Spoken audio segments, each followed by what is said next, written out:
Hi, I'm Vanessa from Lella Boutique. I'm taking over here at Fat Quarter Shop. I have with me today this single Lovey-Dovey block, and I'm ready to turn it into a wall hanging. What I'm gonna teach you today is how to get it into a quilt sandwich or how to baste.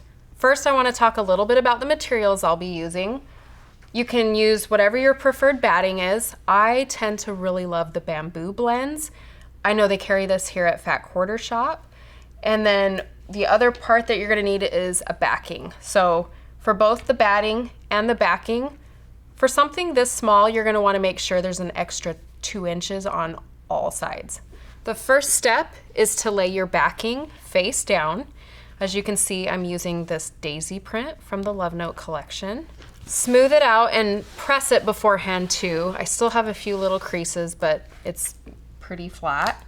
Now this is a little bigger than what you're gonna see on your screen, but what you're gonna do is you're just gonna kind of tape down and smooth. The goal here is just to make sure that the backing is perfectly flat. So now I'm gonna do that to the top corners as well.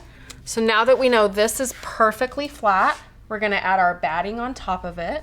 One of the things I love about this bamboo blend is that it's super easy to smooth out. I've noticed with other battings, when they're all wrinkled, it just is hard to get them to lie perfectly flat. Not the case with the bamboo. It also drapes really nicely. Then what you're gonna do is you're gonna center your block. Now I know you can't see it all perfectly centered, but I have about 1.5 to 2 inches all the way around.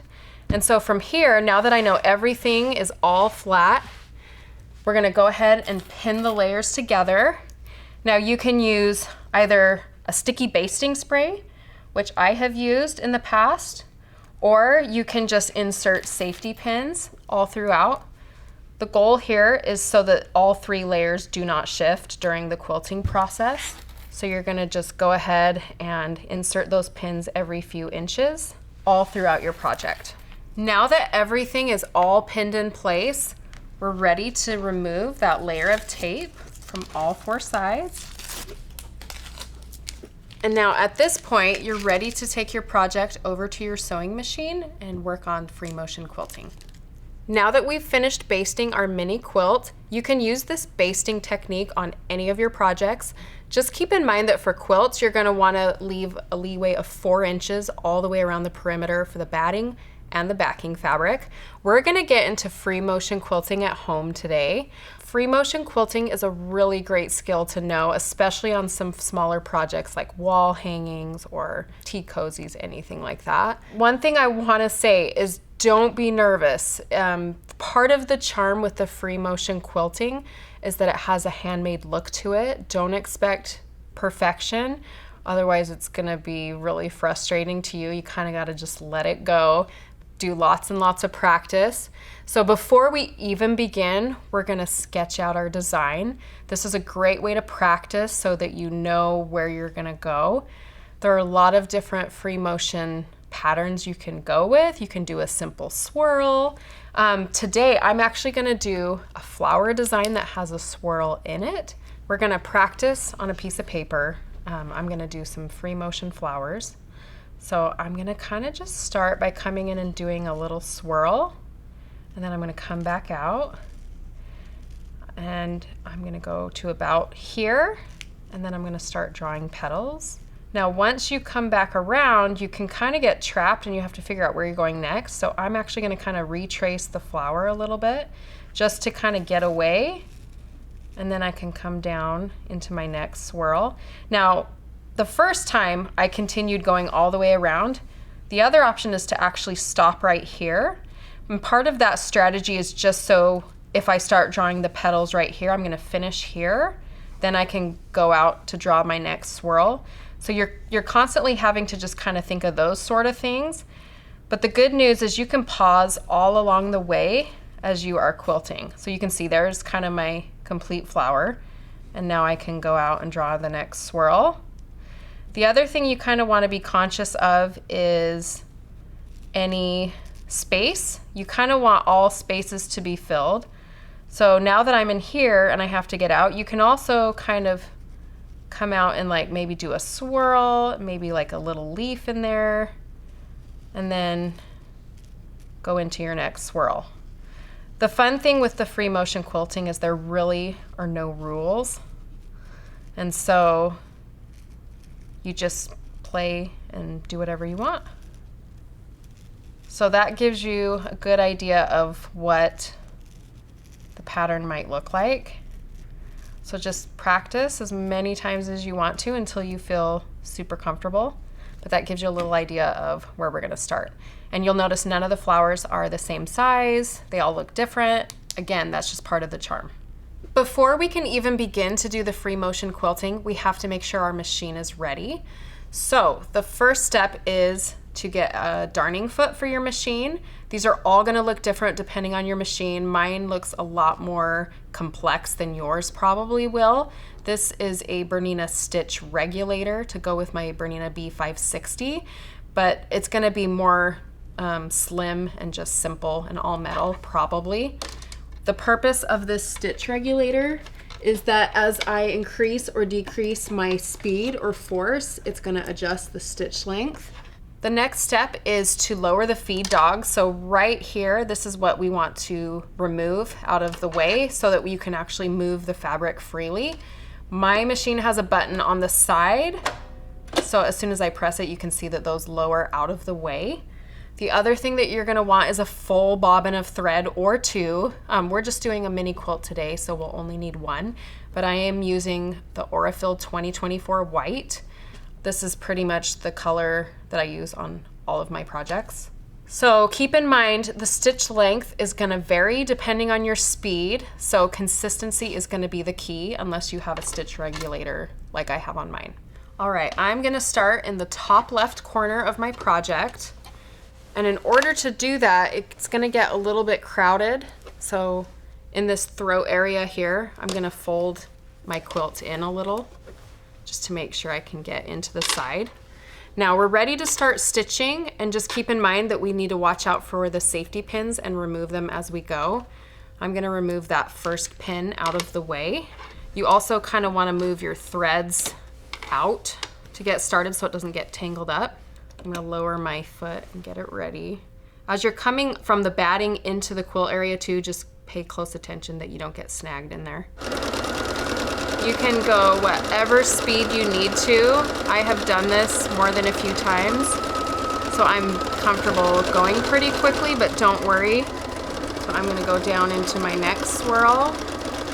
And before I go any further, I'm gonna pause here because before I start going, I wanna actually think about where I'm headed.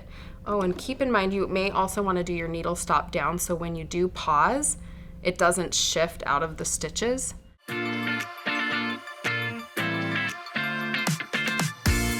I'm gonna pause here for a minute because I can see I'm getting close to a safety pin. And now I have to figure out how to get out of here. So I'm gonna come back around and retrace the flower a little bit. So I got all the way around with that flower, and now I'm gonna kind of go back out, and I don't know that there's room for a full flower, but maybe what I wanna do is maybe half a flower so that it fills up the whole space and kind of spaces out evenly. If I come all the way around here and start it, I'm gonna get trapped in there. So again, I'm gonna start it while I'm kind of in this area. And at this point, I'm in the batting, so I don't need to go and do all the full petals. I can just kind of move over and just be super careful on the re-entry so that the top doesn't flip over.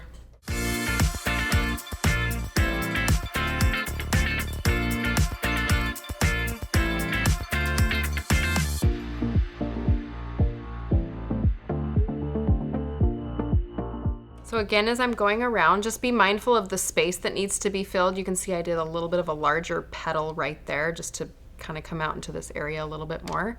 But from there, you're gonna just keep meandering the same way that I've been doing so far. And again, just don't worry about it being perfect, just have fun.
Now it's all quilted. As you can see, the flowers and the leaves are all different shapes and sizes, but they're consistent in their inconsistency.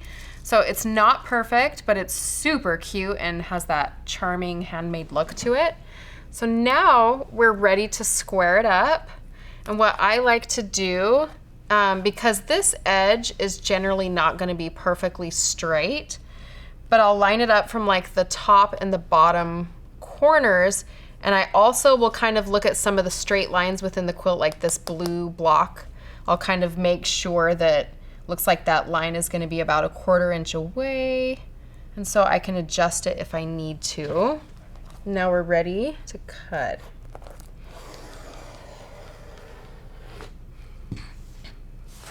So then I'm just going to rotate it. And at this point, because I know this side is straight, I can also kind of check when I line up the ruler along the bottom side. So I'm checking along here, making sure it looks right. I'm looking along any other lines within the quilt that can kind of help me. So I'm going to just rotate that again. And you'll notice that I don't leave much excess at all. It's just my preference to line it up with the edge of the quilt. So now we are all trimmed up. It looks super cute, and the last step is just to get it bound. Now your wall hanging is all machine quilted, it's trimmed, and the very last step is binding. So I have another tutorial to teach you my favorite machine binding technique. I have the best tip for you, so stay tuned.